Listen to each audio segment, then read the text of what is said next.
Señores, ahora a esta hora de la mañana ya podemos apreciar un poco más las consecuencias de ese incendio que ayer se produjo en el Merca Santo Domingo. Estamos mirando los destrozos que deja un incendio que era en el área de almacenamiento, en uno de los mercados considerados, no el más grande de República Dominicana, no, de los más grandes del Caribe. De hecho, ellos dicen que son los más grandes del Caribe. Entonces, hoy la gente tratando de salvar las pocas cosas que quedaron, han llegado algunas grúas. Tengo entendido que también van a dar una declaración o rueda de prensa en breve. Nosotros vamos a estar ahí en ese momento. Estas imágenes que estamos viendo están en vivo a esta hora de la mañana, esa es la parte frontal. Recordemos, cuando entramos al Merca Santo Domingo, la primera nave a mano izquierda, no es la nave de distribuidores, de pequeños, miren, de pequeños distribuidores, sino de grandes distribuidores, son pérdidas millonarias.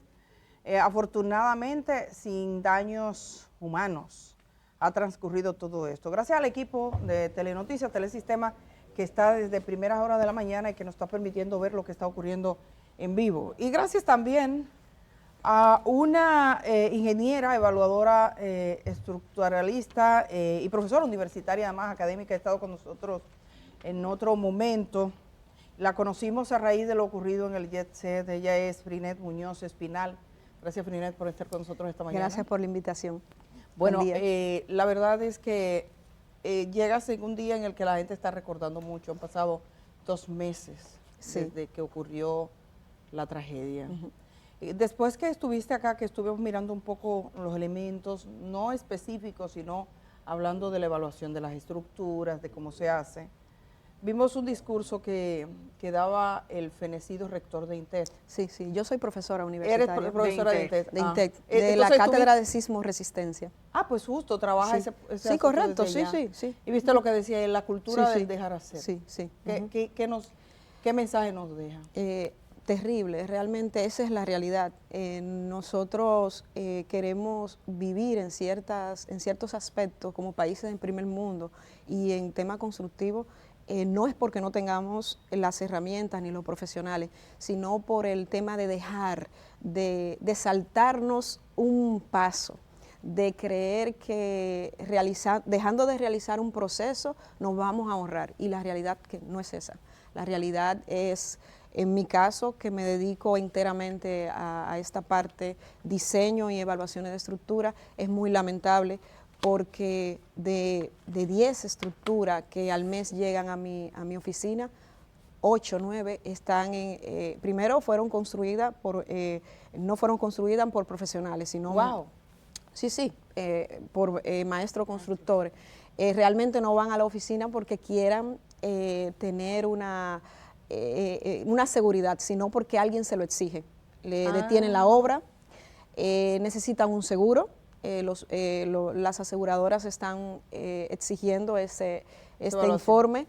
El Ministerio de la Vivienda está deteniendo muchas obras, principalmente en los barrios, está realizando un trabajo, pero obviamente es un trabajo muy extenso y un trabajo que toma mucho tiempo. ¿Qué tipo de evaluaciones principalmente ustedes están haciendo desde su oficina? Cuando usted dice se lo exigen, ¿son privados, son viviendas? Privados.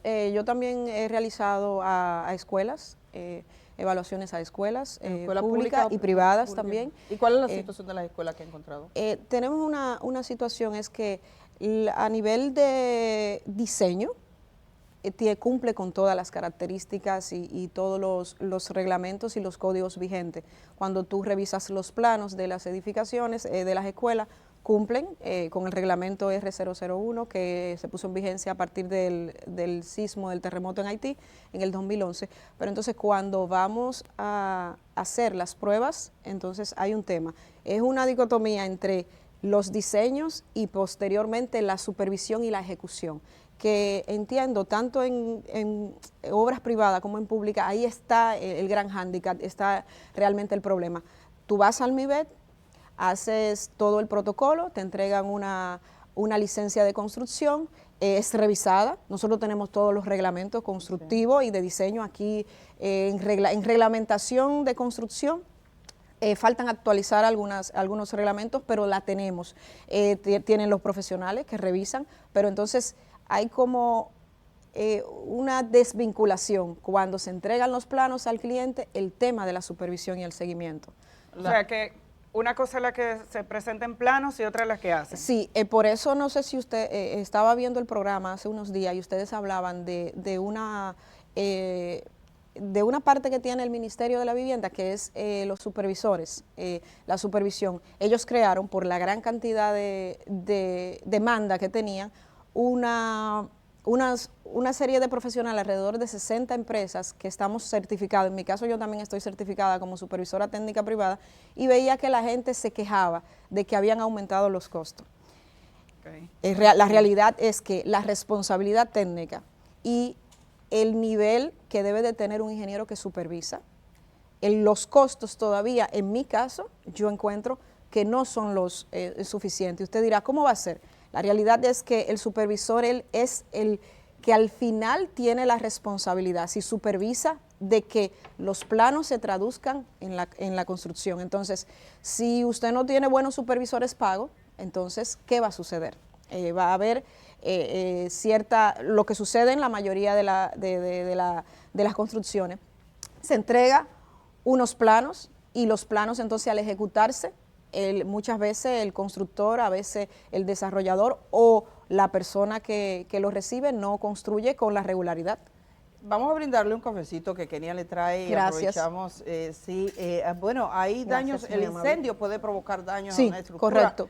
Ayer el Merca Santo Domingo estaba que ardía una parte de su estructura. De hecho, en este momento tenemos a alguien allá, me estaban comentando, creo que la alcaldesa de La Guayiga, que es la zona donde se encuentra el Merca Santo Domingo. Señor director, cuando sea posible, para que veamos lo que nos cuenta de qué fue lo que ocurrió y cuál es la situación en estos momentos. Dice que van a ofrecer una rueda de prensa, van a estar haciendo unas declaraciones, y eso será de inmediato. Tan pronto eso ocurra, vamos a estar con estas declaraciones.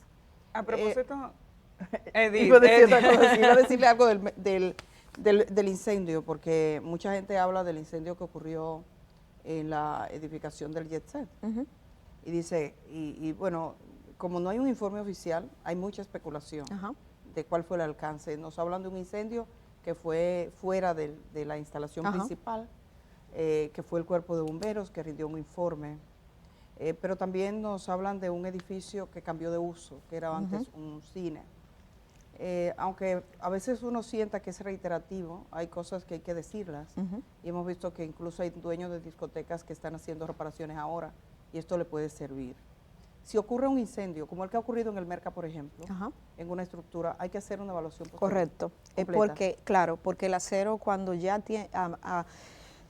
llega a tener grados de 600 a 800, más o menos, ya el acero pierde la capacidad o la resistencia, y entonces comienza a fluir y ya no sirve realmente a nivel estructural. Entonces, en ese caso, tanto en el JETC como en el Merca, se debió de realizar un estudio de vulnerabilidad y ver la capacidad. Muchos dicen pudo ser localizado, pero para determinar exactamente cuál fue el daño, el posible daño que hubo en la estructura completa, se debió de hacer un estudio de vulnerabilidad tanto al hormigón como al acero. Siempre generalmente el acero se protege. No sé si ustedes ven que nunca el acero se ve expuesto. Cuando el acero se ve expuesto es que hay una vulnerabilidad. El pañete o la protección, el recubrimiento se perdió y entonces comienzan los agentes ambientales. Puede ser el salitre, puede ser la lluvia, y entonces comienza a oxidarse, después corroerse, y ya el acero entonces no debemos de contar. Pero obviamente en un fuego sí. También por el cambio de uso debe de pasar, porque nosotros sometemos a nuevas cargas y a nuevas solicitaciones, diferente a las que estaban antes. Es como cuando usted está en su casa y usted quiere hacer una tienda. El peso que usted le va a colocar a una tienda no es lo mismo que persona. Exacto. Entonces, obviamente, tanto los reglamentos como el Ministerio de la Vivienda exige que se debe de hacer un estudio de vulnerabilidad, y posteriormente, en ese estudio de vulnerabilidad debe de incluir el reforzamiento. El reforzamiento pueden ser de varias formas, pueden ser acero expuesto, puede ser demoler elementos y construir nuevos elementos. Ya eso va a depender de la gravedad que tenga la estructura. Yo no quiero dejar escapar la observación que usted hacía hace un momento sobre los tarifarios, porque sí, efectivamente, la semana pasada hablábamos de la queja que manifestaron ingenieros y arquitectos, porque el MIBET había publicado un nuevo tarifario para la supervisión de obras. Nosotros decíamos, pero lo que debe primar es la protección de la vida de las personas. Y en ese tarifario, nosotros, sin saber de esto, decíamos, pero es que los números no nos dan. ¿Qué implica la supervisión? ¿Cómo es que se paga esto? Porque veíamos que el tarifario establecía, si es una edificación de 2 niveles, son como entre 3.000 y 5.000 pesos la evaluación por piso. Y decíamos, pero apartamentos que en este país de tamaño 2x2 se venden en 5 o 6 millones de pesos, ¿cómo es que no pueden pagar esto? Me va a retener un poquito la pregunta, porque nos vamos a ir al Merca Santo Domingo, que ahí tenemos a la alcaldesa de La Guayiga en este preciso momento y va a empezar una rueda de prensa. Disculpemos.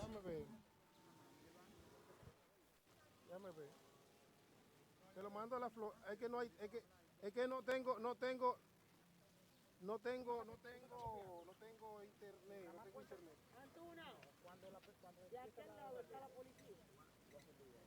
Mirta Pérez se llama. Nos ha manifestado que tenemos a la alcaldesa de la Guayiga. Vengan conmigo, por favor, señor director. Venga conmigo de una vez porque están perdiendo el tiempo en lo que llegan. Cuando regresen vamos a ir con ella. Señores, esto es en vivo y parece que le habían avisado que iban a iniciar, pero lo que tenemos es una expectativa. Usted se quedó con la pregunta que le hacía Amelia. Sí, realmente las supervisiones son por visitas y por vaciados. A lo que yo llamo vaciado es, se arma un elemento, vamos a suponer las fundaciones, las zapatas de la estructura, que es donde se soporta toda la estructura. Entonces, el supervisor debe de ir previo a ese vaciado del hormigón para revisar que todos los planos y el armado corresponden a lo que se concibió en gabinete. Entonces, esa visita incluye un llenado de un formulario y realizar un informe. Ese informe, por eso le digo que aunque los tarifarios dicen lo duplicaron el costo, señores, no es solamente una visita que conlleva una mañana o una tarde completa. Después se debe de llenar un formulario y posteriormente un informe con fotografías, con detalles, y la persona que lo realice debe de ser un ingeniero que no necesariamente tiene que ser estructuralista, pero tiene que tener los conocimientos de los reglamentos y los códigos. Entonces no es un trabajo de mediodía, de un día, además de la responsabilidad. Cuando el supervisor firma y entrega ese formulario ante el MIBET está entendiendo y sabe que todo está según los planos, según las reglas. Y si no está también. Y si no está, obviamente se para el vaciado y entonces ya al otro día se le da el visto bueno para que puedan realizar el vaciado. Pero la realidad es la responsabilidad y también el trabajo que amerita. Yo quisiera tocar el tema del edificio de las Cortes de Apelación, pero antes de ir con esta, tomando en cuenta que esta semana probablemente el miércoles, martes o miércoles, se entregue el informe preliminar del Jet Set. No vamos a entrar ni vamos a especular de lo que va a decir ahí, pero cuando se entrega un informe así, como el que se ha hecho hasta ahora, ¿cuántas partes tiene? ¿Qué se estaría abordando un informe de esa naturaleza? Primero un levantamiento visual, que es un levantamiento realizado por peritos, donde se ve la integridad o lo que se puede apreciar en campo. Se hace también un levantamiento dimensionado. Este puede ser con equipos topográficos y también algunas medidas arquitectónicas con cinta métrica. También se toman entonces muestras invasivas y no invasivas. En el informe escuché destructiva y no destructiva. Es lo mismo, invasivas y no invasivas. Esas pruebas consisten en tomar muestras como la que presentaron en la fotografía de cilindros. Son testigos que se toman, se llevan a un laboratorio, se rompen esas muestras y se sabe la capacidad que tiene, la resistencia a compresión que tiene el hormigón. Entonces, también se utiliza un equipo, se llama FerroScan, donde nosotros podemos verificar la distribución del acero, la cantidad del acero que tiene, el recubrimiento que podría tener, y entonces a partir de ahí se pasa a la segunda etapa, que es el análisis.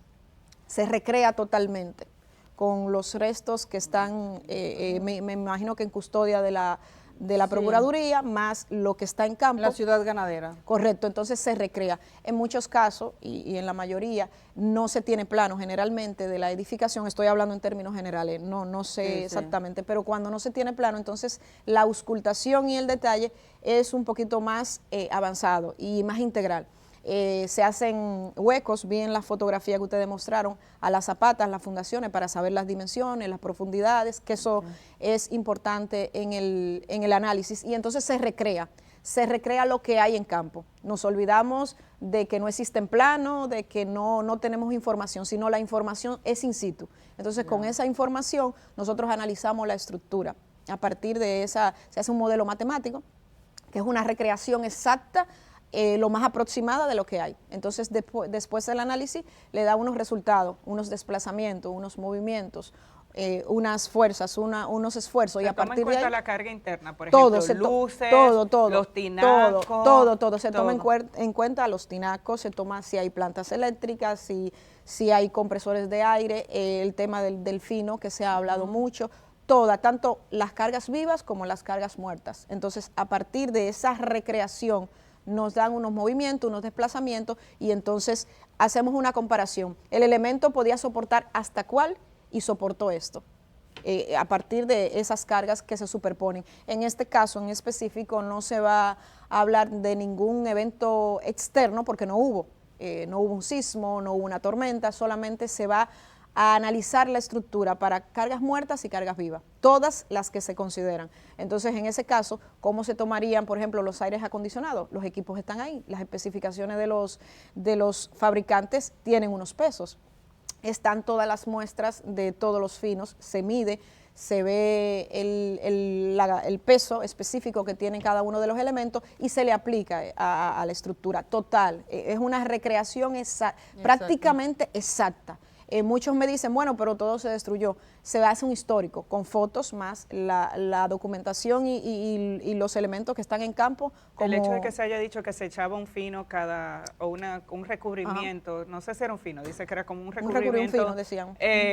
Cada 7 u 8 años, eso va acumulando Sí, capas. No, eso va tiene un acumulando y peso. todo Eso eso. demuestra si es verdad. Eso no es porque me parezca, sino que se puede demostrar técnicamente. Es posible, sí. Porque, por ejemplo, el propietario lo negaba. Dice, Sí, no se es echó posible, fino. sí, Pero sí. si se echaba fino, eso Sí. va a quedar. Esa investigación va a despejar toda Y la además, había, exacto, y exacto. además lo interesante de esto es que está en campo y entonces usted simplemente Sí. va a medir Porque quedaron algunas porque partes. quedaron algunas partes por el peso específico y se la va a aplicar el techo. Las vigas, la mayoría Así, quedaron era un totalmente íntegras. impermeabilizante. Correcto. Son las menos las que quedaron, pero todavía incluso de ese techo. Sí. Algunos pedazos así quedaron. Y están al las aire, paredes, se ven, están y las quedaron las paredes. paredes, todo. Se puede recrear perfectamente las consideraciones prácticamente íntegras. Entonces, el Digamos informe... que abordando así brevemente, usted sabe que hay algún personal que ha tenido mucho miedo en el viejo edificio de la Procuraduría y la Suprema Corte, que le llaman el edificio de las Cortes de Apelación. Usted vio esta documentación, me he referido a esto. Básicamente está diciendo que ahí hay mucho riesgo, que es una situación de riesgo. ¿Cómo usted evalúa lo que está ocurriendo con ese edificio y qué entiende debe hacerse? Lo que pasa es que realmente cualquier estructura que se construyó antes de la puesta en vigencia del reglamento sísmico, obviamente no va a cumplir para carga sísmica, porque no se diseña para lo que no se sabe. Ese edificio es anterior al reglamento sísmico, incluso las reglamentaciones provisionales que nosotros teníamos, que era de 1979, creo que es anterior a esos reglamentos. Quiere decir que obviamente no se diseñó ni se construyó para esas consideraciones. Okay. Entonces, por esa razón, cualquier o casi la totalidad de las estructuras que se evalúen para ese reglamento es posible que no cumplan a nivel sísmico. Ahora, también hay que ver el valor histórico. Toda estructura se puede reforzar. Okay. Como decía Amelia anteriormente, toda estructura se puede reforzar. Ahora, el costo, los procesos de reforzamiento son procesos muy costosos y que ameritan mucho personal técnico y se utilizan materiales de muy alta tecnología, a veces fibra de carbono, a veces reforzamiento construyendo paredes existentes, y también hay un eminente peligro cuando se hace un reforzamiento, no puede haber nadie dentro, porque nosotros estamos interviniendo una estructura que en cierta manera no sabemos cómo se construyó. Pero usted considera que este es un punto urgente, o sea, tiene Sí, 4 años que se hizo sí, esta evaluación. si se hizo la evaluación, se debe determinar 2 situaciones. Si por el valor histórico se quiere incurrir en un gasto que obviamente va a sobrepasar la demolición y construcción nueva. Oye, eso, cuesta más reforzar. Generalmente, ese edificio bueno, de alta no construcción. puedo, no, Pero ellos están diciendo eso. sí, pero realmente en el informe no incluyen la propuesta de reforzamiento. Ah, exacto. No la Entonces, incluyen. sabe, entonces, obviamente, lo digo de manera general. que probablemente sí, cueste que más. probablemente, claro que sí, porque los procesos de reforzamiento primero necesitan ingenieros especialistas en esa área y el personal que se utiliza también, además de los materiales, son materiales que son, en el país generalmente cuando se propone realizar un reforzamiento o son reforzamientos muy establecidos o que la estructura es muy importante. Como yo explicaba del hospital. Correcto, por ejemplo, sí, Cabral del Cabral Ibáez, de si esa Santiago. estructura se verifica que tiene un valor histórico, se puede Entonces se reforzar. Claro, se puede Pero es reforzar, por pero el hay que valor determinar, histórico. correcto, pero hay que determinar el costo. Y entonces a partir de ahí el informe debería de pasar a la siguiente etapa, que es una etapa que nosotros le llamamos retrofit o reforzamiento, que es Ya. evaluar la estructura ya para las consideraciones sísmicas que ellos están estableciendo y agregándole y quitándole elementos a ver hasta qué punto la estructura puede. Entonces se hacen unos planos constructivos y se ejecuta. Pero en la parte, el informe solo llega a las recomendaciones, no hace el posterior recomendaciones de reforzamiento, valga la redundancia. Muchas gracias por estar esta mañana con nosotros. Siempre. Gracias. Ahora que se cumplen 2 meses, que la gente está esperando tantas Sí. respuestas todavía, seguimos pendientes de esas respuestas. Gracias a Brinet Muñoz, que es especializada en el área de los profesionales que estudian las estructuras en el país, que no son muchos, Sí. y también, Pero los hay. pero los hay. Sí, O sea, que, sí. Eso que- es que la importante. población esté tranquila, hay profesionales, hay un listado en el Ministerio de la Vivienda de unas alrededor de más somos 30 empresas más o menos que estamos certificadas para realizar esos estudios y está el personal y están las herramientas y los equipos. Atención a las empresas privadas, sé de varias empresas privadas, yo me imagino que más gente está requiriendo por estos Sí, días ese tipo de estudios, Sí, ¿verdad? sí, Que se le ha realmente. quintuplicado. Sí, realmente. La demanda ha sido, entonces yo digo, antes no lo sabían y ahora Porque se sabe con dolor, lamentablemente. Sí, sí. Tuvimos que vivir esa experiencia para saber. Y vamos a seguir a continuar dándole seguimiento al tema de esas tarifas. La vida de las personas vale mucho más. sí. Vale sí. mucho más. Entonces, dejemos la tacañería. Sí. No, y le habla a alguien, miremos- y le habla a alguien que está certificada como supervisora técnica privada, porque Ya. tú tienes 2 opciones, o ir al Ministerio de la Vivienda o contratar un supervisor técnico privado. Así un número breve. Si fuera un edificio de apartamentos, ¿como cuántas supervisiones le tocaría? Depende de los niveles. Ya. 6 pisos. 6 pisos, entre 8 y 10 supervisiones. Y cada una final. supervisión saldría en alrededor de... Bueno, ahora el nuevo tarifario lo han aumentado al doble, 12,000, 15,000 pesos, si es fines de semana, 22,000 pesos. Oye, Exacto. eso realmente Dios no- mío. eso no- Gracias, Engra, por estar acá. Increíble. Vamos a ir a la pausa. Cuando regresemos de la pausa vamos a estar hablando con 2 jóvenes periodistas. En este tiempo en el que abunda tanta cháchara, esta gente decidió trabajar los datos. Y eso siempre es bueno y siempre hay que distinguirlo. Así que esos 2 periodistas del Listín Diario están tras esta pausa que vamos a hacer ahora.